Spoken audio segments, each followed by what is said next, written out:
Good morning বন্ধুরা। আজকে বৃহস্পতিবার এবং নবরাত্রির প্রথম দিন শুরু। আজকে দেবী দুর্গার পূজা শুরু হবে। আর আমি বলছি যে তোমরা সকলেই প্রায় সাবান দিয়ে স্নান করো, দামি দামি সাবান।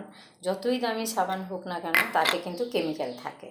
তাই সপ্তাহে একদিন অন্তত হার্বাল বাথ নেওয়ার চেষ্টা করো।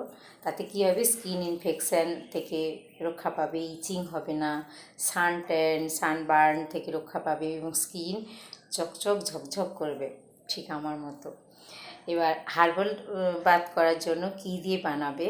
হলুদ নেবে, চন্দন নেবে, মুলতানি মাটি, গোলাপ জল এবং অল্প দুধ দিয়ে এটা ভালো করে মিক্সড করে গায়ে পুরো সারা শরীরে, মুখে, চোখে সব জায়গায় মাখা যায়। এটা কোনো প্রবলেম নেই, যেহেতু হার্বাল এবং কোনো সাইড এফেক্ট নেই।